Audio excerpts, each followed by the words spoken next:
प्रायुक्त के सभी दर्शकों को मेरा नमस्कार। मेरा नाम है संदीप आर के सिंह। आज हमारे साथ हैं वैलोक भाई। वैलोक भाई, नमस्कार, स्वागत। जय श्री राम। जय सिया राम साहब।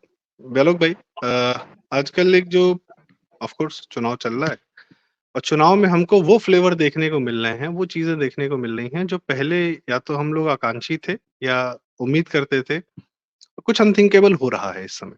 जैसे फॉर एग्ज़ाम्पल मोदी जी का जो पहला स्टेटमेंट था कांग्रेस को मैनिफेस्टो को लेके, वो था कि ये मुस्लिम लीग का की छाप है इस मैनिफेस्टो में।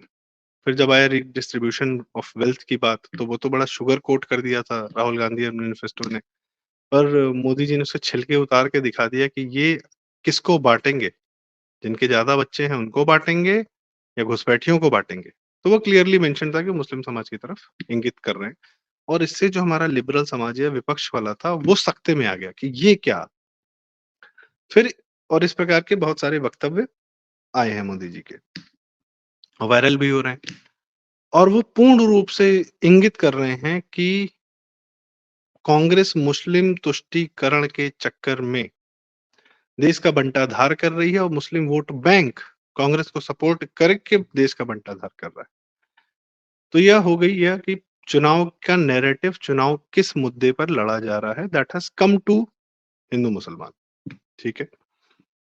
विपक्ष का ये आरोप है और विपक्षी जो एंटी मोदी मीडिया है, उनका ये आरोप है कि जब आप 400 जीत ही रहे थे, जब आपने इतना विकास कर ही दिया था, तब आप ये बातें क्यों कर रहे हैं कि आप हिंदू मुसलमान कर रहे हैं और चूंकि आप हार रहे हैं इसलिए आप ध्रुवीकरण कर रहे हैं।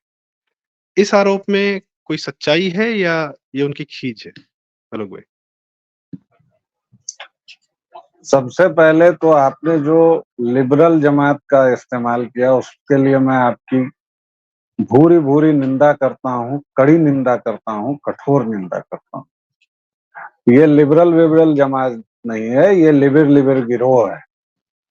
हमारे यहाँ क्या है कि शब्दों के सारे मायने बदल दिए गए हैं। हमारे यहाँ धर्मनिरपेक्ष कांग्रेस पार्टी है, वो पार्टी जिसने 1984 में क्या किया सबको पता है, जिसके प्रधानमंत्री ने कहा था कि बड़ा पेड़ गिरता है तो धरती थोड़ी सी हिलती है। वो कांग्रेस पार्टी धर्मनिरपेक्ष है, लेकिन एक दूसरी पार्टी भाजपा सांप्रदायिक है। कांग्रेस के काल में 1947 से लेके आप मोटा मोटी 1990 तक मान लीजिए कि केवल कांग्रेस का शासन रहा है। बीच के 2-2.5 साल वो जनता पार्टी वगैरह रही, वरना कांग्रेस ही रही। और उसके बाद भी कांग्रेस मोर और लेस 10 साल और 2004 से 2014 जब सोनिया गांधी प्रधानमंत्री थी इस देश की। और मैंने गलत नहीं बोला है दर्शकों, इतना सामान्य ज्ञान मेरा ठीक है। सोनिया माइनो ही प्रधानमंत्री थी, हमारे रोबोट मनमोहन सिंह जी केवल स्टैंप वाले थे। तो जैसे मैं राबड़ी देवी को आज तक मुख्यमंत्री नहीं कहता, वैसे ही मनमोहन सिंह को प्रधानमंत्री भी नहीं कहता। मनमोहन सिंह क्या किशोरी लाल शर्मा थे 2004 से 14 तक के? उनसे भी गए बीते थे। आप उस समय के वीडियोस देखिए, आप उस समय की मीटिंग्स के वीडियो देखिए, हर एक में सोनिया माइनो आगे बढ़ रही हैं और हमारे देश के प्रधानमंत्री उनके पीछे हैं। मुझे एक खास तौर से याद है कि बांग्लादेश की प्रधानमंत्री आई हुई थी और उसमें सोनिया ने लगभग धकियाया था उनको। और जो भी रिप्रेजेंटेटिव आता था वो सोनिया माइनो के पास पहले मिलता था, हर एक फाइल पहले जाती थी। ये तो मतलब एक ओपन सीक्रेट है। और जो नेशनल एडवाइजरी काउंसिल नाम का दैत्य बना था एनएसी, उसके बहाने इन लोगों ने क्या किया पूरे देश पर वो देखा। बहरहाल बात ये थी कि इनके 70 साल के शासनकाल में कितने दंगे हुए, भागलपुर से लेके और कहां-कहां तक, उसका अगर हिसाब लगाइएगा तो कांग्रेस से सांप्रदायिक पार्टी कोई नहीं है। कांग्रेस ही है जो अपनी राजनीति के चक्कर में कभी ताला खुलवाती है, कभी शाहबानो केस करती है, कभी कुछ करती है, कभी गोली चलवा देती है, कभी इंदिरा गांधी को भक्तों पर गोली चलवा देती हैं। लेकिन वो सेकुलर हैं। कम्युनिस्ट इस धरती के जो सबसे बड़े बोझ हैं, वो व्यभिचारी वामपंथी सेकुलर हैं, वो स्त्रीवादी हैं। तो हमारे सामने मैं यही कह रहा हूं कि जिस तरह से सारे शब्दों के मायने बदल दिए गए हैं, उसी तरह से ये सेकुलरिज्म भी है और उसी तरह से ये लिबरल जो आपने शब्द का इस्तेमाल किया, आपने चलताऊ इसमें किया, लेकिन वो लिबरल नहीं है। वो सबसे प्रतिगामी, सबसे पिछड़े और सबसे घटिया सोच के लोग हैं, जिनको हम आज तक लिबरल समाज के लोग कहते आए हैं। आप देखिए ना, वो हिजाब की वकालत करते हैं, खुद वो बिकिनी में फोटो खिंचवाती हैं, सो कॉल्ड फेमिनिस्ट, और कहेंगे कि हिजाब हमारा अधिकार है। 5 साल की बच्ची को काले तंबू में ढक देना आपका अधिकार है और ये उसकी चॉइस है। ये चॉइस नहीं है साहब, किसी को ज़ॉम्बी बना देना चॉइस नहीं हो सकती है, नहीं होती है। जी। तो सेकुलरिज्म का मायने बदल दिया गया है। उसी तरह हमारे प्रधानमंत्री पर जो आरोप लग रहे हैं, इसमें 2 बातें हैं। पहली बात कि नरेंद्र मोदी को जो लोग अगर 20 साल से फॉलो कर रहे हैं, 25 साल से फॉलो कर रहे हैं, कम से कम 2001 से तो फॉलो करना ही चाहिए, क्योंकि तब वो गुजरात के प्रधानमंत्री थे। और याद रखिए कि पहली बार जब वह सुर्खियों में आए थे तो इसलिए नहीं आए थे कि वह हिंदू हृदय सम्राट थे या कम्युनल थे या क्या थे। भुज में प्रलयंकारी भूकंप आया था और उस भुज का नवनिर्माण इन्होंने 6 महीने में कर दिखाया था। 2002 में जो इनकी जीत हुई थी वो उसी वजह से हुई थी, वरना तो ये एक विधायकी का भी चुनाव नहीं लड़े थे, सीधे आके मुख्यमंत्री बने थे, राइट। तो एक प्रशासक के तौर पर जो नरेंद्र मोदी इतने काबिल थे, उन पर 2002 में आरोप लगे कि इन्होंने दंगे भड़काए किए। 12 वर्षों तक या शायद 15 वर्षों तक रोजाना एक ही बात, एक ही बयान, और किस तरह से कितने घिनौने, कितने घटिया हमले हुए, राक्षस बोला गया, पौग्राम कहा गया, क्या-क्या नहीं, नरसंहार करवाया, ये सारी बातें कही गई। सोनिया ने बोला मौत के सौदागर। मौत के सौदागर, लहू का बेचने वाला, सब कुछ बोला सोनिया और उनके बेटे ने, और सब कुछ सुप्रीम कोर्ट से क्लीन चिट मिल गई। आज भी लोग उस बात को लेकर आरोप लगाते रहते हैं। ठीक है, तो पहली बात तो ये कि नरेंद्र मोदी को जो लोग 20 साल से फॉलो कर रहे हैं, वो जानते होंगे कि ये भाषा कुछ है ही नहीं। नरेंद्र मोदी तो हम लोगों के हिसाब से माइल्ड हो गए हैं, थोड़ा धीमे पड़ गए हैं, क्योंकि उनके ऊपर जिम्मेदारी आ गई है। और प्रगतिशीलों के लोकप्रिय लेखक प्रेमचंद हैं, उन्होंने कहा है कि हमारे उत्तरदायित्व का ज्ञान बहुधा हमारे संकुचित विचारों का पथ प्रदर्शक और सुधारक होता है। एक धृष्ट पत्र संपादक कितनी निर्ममता से अपनी शांत कुटीर में बैठा धज्जियां उड़ाता रहता है सरकार की, लेकिन उसी संपादक को जब आप मंत्री बना देते हैं तो उसकी चाल बदल जाती है और वह किस तरह अपनी वाणी पर संयम रखने लगता है। ये प्रेमचंद की पंक्तियां हैं, मेरी नहीं है। तो प्रधानमंत्री बनने के साथ मोदी वह हुए जब उन्होंने सबका साथ, सबका विश्वास, सबका प्रयास वगैरह कहना शुरू किया। यहाँ तक कि दक्षिणी टोले के लकड़बग्घे वगैरह तो उनको मौलाना मोदी बोलने लगे हैं। लेकिन आप अगर 2012-13 तक की उनकी बातें सुने, 2002 के बाद की, जब उनको बहुत परेशान किया गया, 2005-6 के भाषण सुने उनके, तो ऐसा नहीं कि वो सांप्रदायिक बातें कर रहे हैं, वो सच बोल रहे हैं। और अभी भी आपने जो शुरुआती उदाहरण दिए, उसमें 2 बातें मैं उठाता हूं। उन्होंने कहा कि ये आपका धन बांटेंगे, घुसपैठियों को देंगे। उन्होंने क्या मुसलमान शब्द का उल्लेख किया था? उन्होंने बोला था क्या कि मुसलमानों को दे देंगे ये लोग? तो घुसपैठिया तो आप ही लोग बता रहे हैं, ये सो कॉल्ड लिबर गिरोह ही बता रहा है ना कि हर एक घुसपैठिया मुसलमान है, ऐसा है ना? अच्छा, फिर और सर उन्होंने अगर कहा कि और अगर 1000 साल का मैं इतिहास इसको देखा जाए तो हर मुसलमान घुसपैठिया है। मैं उस डिबेट में अभी नहीं जा रहा हूं, मैं वहां जा ही हुँ, नहीं रहा हूं। मैं केवल ये कह हुँ, रहा हूं कि प्रधानमंत्री का बयान, ये लोग मनमोहन सिंह के बयान को लेके तो इन्होंने बहुत सारी फैक्ट चेकिंग की, 16 साल पुराने बयान को लेके कि भाई ये हुआ तो वो हुआ तो फलाना हुआ तो ढिमाका हुआ है। उन्होंने ये नहीं कहा, उन्होंने क्लेम कहा था। मतलब ये दावे और हक का अंतर समझाने लगे। दावा और अधिकार, उन्होंने क्लेम कहा था, राइट नहीं कहा था। तो इतनी अंग्रेजी तो साहब हमें भी आती है, हम भी थोड़ा बहुत 10वीं 12वीं पास हैं। तो प्रधानमंत्री ने क्या कहा था? प्रधानमंत्री ने कहा कि ये लोग आपका धन छीन कर किनको देना चाहते हैं? उनको जिनके ज्यादा बच्चे हैं, उनको जो घुसपैठिए हैं।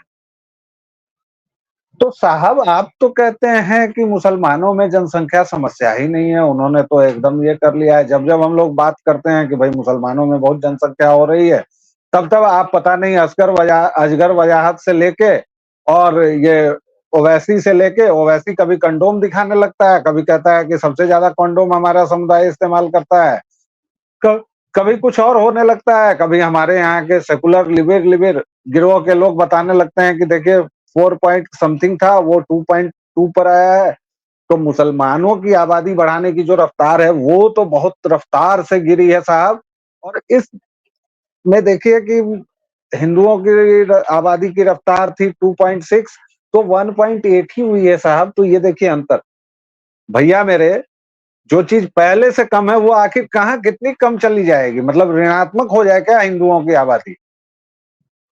और जो 4 की रफ्तार पर कपल, मतलब अगर जनसंख्या को समझना हो तो एक व्यक्ति अपने औसत जीवन काल में एक कपल कितने बच्चे पैदा करता है, उसी को कहा जाता है सूचकांक में, और वही निकालते हैं। तो मुसलमान को अगर 4 है, मतलब एक कपल औसतन 4 बच्चे उसके पैदा होते हैं, और हिंदू का 2 से भी नीचे है, तो वो कहाँ ले आए? ऋणात्मक में ले आएगा। और 4 से अगर 3 हो गया या 3.5 हो गया, तो आप कह रहे हैं कि अरे गजब, एकदम कम हो गया है जी, 4 से 2.5 हो गया तो है। और यहाँ आप देख नहीं रहे हैं कि पहले ही हिंदू का तो पहले ही 2 से नीचे है साहब, 1.6 या कुछ है। उसको अगर और नीचे करेगा तो कहाँ जाएगा? लेकिन फिर से आप ही की बात पर और प्रधानमंत्री की बात पर कि उन्होंने तो ये 2 वाक्य कहे, यही 2 वाक्य कहे थे ना। आगे के भाषणों में जो जो कहा उस पर भी बाद में बात करेंगे, लेकिन उसमें बांसवाड़ा में तो उन्होंने ये 2 बातें कही। तो आपने जबरदस्ती ठप्पा लगा दिया। उन्होंने मुसलमान का नाम कहीं नहीं लिया है। तो आपने ये भी तय कर दिया कि मुसलमानों के सबसे ज्यादा बच्चे होते हैं, जबकि आप आज तक उसके लिए लड़ते आए हैं। भाई हमारे यहाँ तो गांव में अभी भी मैं जाता हूँ तो मैं देखता हूँ कि सबके ज्यादा बच्चे हैं। और आप जनसंख्या पर कुछ करने नहीं देते हैं सरकार को। जनसंख्या नियंत्रण बिल लाने पर आपको आपत्ति होती है।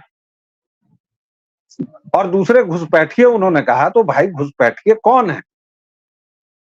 और आपने लपक के ले लिया कि मुसलमान बोल रहे हैं। मुसलमान नहीं बोला था उन्होंने कहा था कि घुसपैठियों को। अब घुसपैठिए कौन है आप देखिए, आप जानिए, हमसे क्या मतलब है इसको? तो इस जमात का एकमात्र इलाज है 10 जूते मारिए और 1 जूता गिनिए। इससे अधिक और इससे कम पर ये लोग मानने वाले नहीं। बस इतना।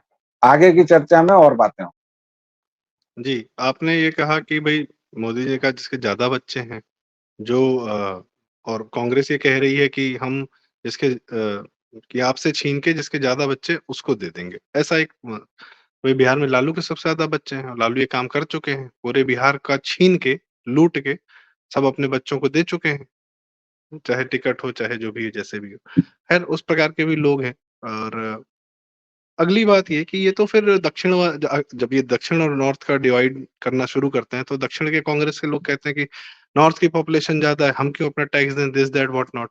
ये नहीं देखते हैं कि तुम्हारे जो मैन्युफैक्चरिंग हो रही है, उसके लिए जो ह्यूमन रिसोर्स और उसके लिए जो नेचुरल रिसोर्सेज़ जा रहे हैं, वो यहीं से जा रहे हैं। बैंगलोर की पूरी आईटी में सब यूपी वाले भरे पड़े हैं, हम लोग बहुत अच्छे से जानते हैं, ठीक है? और बिहार से सारे लोग हैदराबाद में इधर-उधर तमिलनाडु में काम करने वाले उनकी कपड़ा की फैक्ट्री में सब यहीं से हैं। तो ह्यूमन रिसोर्स हम भी छीन ले, खैर वो एक अलग बात। तो जब इनको जो सूट करता है वो इनके हिसाब से चलता है। पर मैं अपने मुख्य क्वेश्चन पे वापस आता हूँ। मान लीजिए विपक्ष का ये आरोप है कि मोदी जी ने चुनाव हिंदू बनाम मुसलमान कर दिया है। मैं कहता हूँ ठीक है, कर दिया है, क्या गलत किया है? इस मुस्लिम वोट बैंक ने देश को दिया क्या है? और इस मुस्लिम वोट बैंक के द्वारा समर्थित जितने नेता हुए हैं, मुलायम, लालू, अखिलेश, तेजस्वी, शरद पवार, केजरीवाल, कांग्रेस 60 साल तक, आपने बताया कि 60 साल तक करीब-करीब कांग्रेस पूरी तरह सत्ता में थी। उसका एक बड़ा हिस्सा, बड़ा सपोर्टर सदैव ये रहा। मुस्लिम वोट बैंक द्वारा समर्थित फारूक अब्दुल्ला, मुफ्ती मोहम्मद सईद, उमर अब्दुल्ला, शेख अब्दुल्ला, कोई स्टेट उठा लीजिए साहब, कोई स्टेट उठा लीजिए। ये अभी कुछ दिन पहले तक ये केसीआर, भारतीय राष्ट्र समिति के, तो मुस्लिम वोट बैंक के द्वारा समर्थित कोई भी नेता रहा हो, उसने भ्रष्टाचार के अलावा और देश को बर्बाद करने के अलावा क्या किया है? तो अगर मैं कह रहा हूँ कि मुझे मुसलमान समर्थित नेता नहीं चाहिए, तो मैं कहाँ गलत हूँ आलोक भाई? और मोदी जी कहाँ गलत हैं या जनता कहाँ गलत है? अगर जनता यह मान के चलती है कि मान लो घुसपैठी है and this that, by default वही है, तो वी डोंट वांट दैट। देखिए, इसमें सबसे पहले तो ये समझने की ज़रूरत है कि मोदी ने वो जितने भी बयान दिए हैं, वह भारतीय जनता पार्टी के स्टार प्रचारक होने के नाते। जी। मनमोहन सिंह ने जो बयान दिया था, वह बाकायदा राष्ट्रीय विकास परिषद की मीटिंग में दिया था। जहां राष्ट्र के निर्माण की योजना बनाई जा रही थी, वहां दिया था। अधिकारियों, नौकरशाहों के बीच दिया था और प्रधानमंत्री के तौर पर दिया था, मतलब उसको एक डॉक्यूमेंटेड पॉलिसी माना जाएगा। मतलब तत्कालीन यूपीए की ये पॉलिसी थी कि भाई पहला हक संसाधनों पर मुसलमानों का है। आप चुनाव प्रचार की रैली से इतर प्रधानमंत्री मोदी का एक बयान दिखा दीजिए मुझे, जिसमें उन्होंने इस तरह की बात कही हो। और ये भी बात कोई उन्होंने गलत नहीं कही है या ऑफ द ट्रैक नहीं कही है, लेकिन फिर भी चलिए आपकी संवेदनाएं आहत हो गई, आपकी जज्बात आपा घायल हो गई, उनका पैर मुचक गया, तो चलिए मैं थोड़ी देर के लिए मान लेता हूँ कि भाई ठीक है, मोदी जी को नहीं कहना चाहिए, प्रधानमंत्री हैं, नहीं कहना चाहिए। लेकिन मुझे वो फाइल दिखा दीजिए जिसमें प्रधानमंत्री मोदी किसी कैबिनेट मीटिंग में ये बात बोल रहे हो या किसी कैबिनेट की जब पॉलिसी बन रही हो उस पर चर्चा हो रही हो या नौकरशाहों के साथ बैठे हो तब उन्होंने इस तरह की बात कही हो।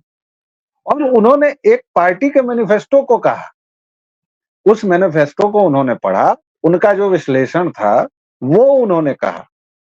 और आप कांग्रेस का मैनिफेस्टो पढ़िए, वो मुस्लिम लीग का ही मैनिफेस्टो है साहब। और मुस्लिम लीग का इसलिए है क्योंकि कांग्रेस पर पूरी तरह से अर्बन नक्सल गैंग हावी हो गया है।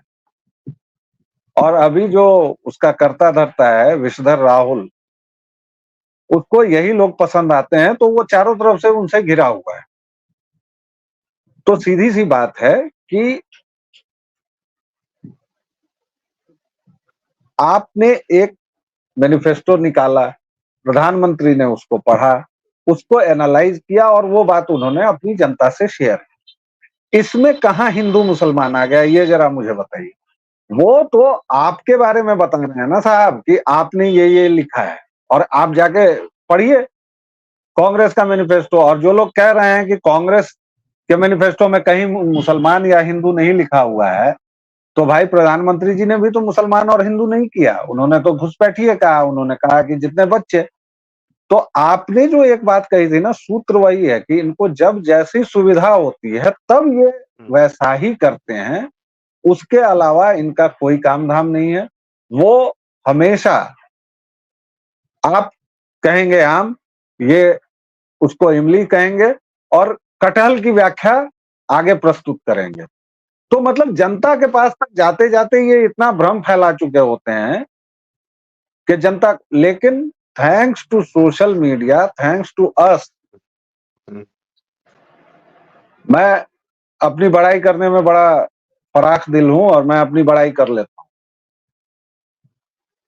तो थैंक्स टू सोशल मीडिया कि अब इन लोगों की भी कुछ चल नहीं रही है और पल भर में इनका पर्दाफाश हो जाता है।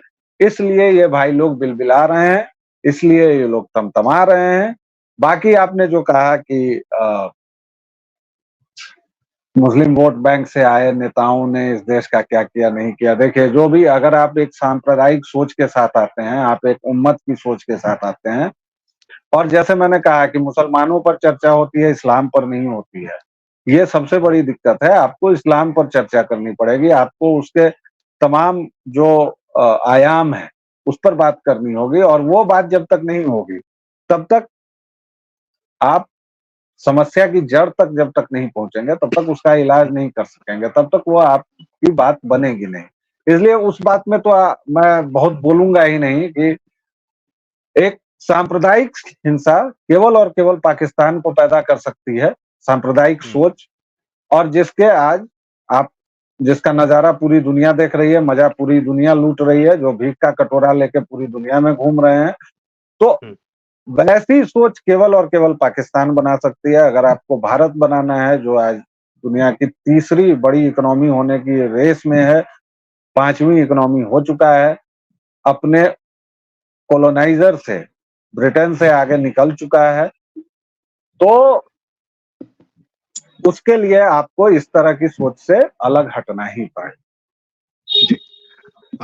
हो सकता है चुनाव खत्म होते-होते भारत दुनिया की चौथी मतलब जापान को पीछे छोड़ दे और हो भी जाए। दूसरी बात आपने कहा सर कि किस कैबिनेट डिसीजन में ये निर्णय लिया या कुछ इस प्रकार का किया? बिल्कुल नहीं किया। मुसलमान जनता जो है खुद कहती कि हाँ, हमको घर मिले, हमको पानी मिला, हमको सिलेंडर मिला, हमको सड़क मिली, हमको बिजली मिली, हमको कानून व्यवस्था अच्छी मिली। जिन योगी जी के बारे में दुनिया में उन्होंने ऐसी इमेज बना रखी थी कि ये आ जाएँगे तो पता नहीं क्या ही कर डालेंगे। उस योगी जी ने जब पूरे उत्तर प्रदेश को बिजली दी, पूरे उत्तर प्रदेश को सड़कें दी, अच्छी कानून व्यवस्था दी, तो सबको मिला, एक साथ मिला, इसमें कहीं कोई भेदभाव नहीं है और यह बात इनकी लीडरशिप भी मानती है। तो इसमें आपकी बात पूर्णतः सत्य है कि सरकार के लेवल पर कहीं एक पैसे का भेदभाव नहीं है, बल्कि मुख्तार अब्बास नकवी जैसे लोगों ने ये भी कहा था कि भैया 33 हमारी जो जनसंख्या उसके अनुपात में हमको दुगना ज्यादा मिल रहा है माइनॉरिटी अफेयर्स और कोई ऐसी स्कीम नहीं है कांग्रेस की तुष्टिकरण वाली जो बंद की गई हो, बल्कि उसको और फैसिलिटेट किया गया है।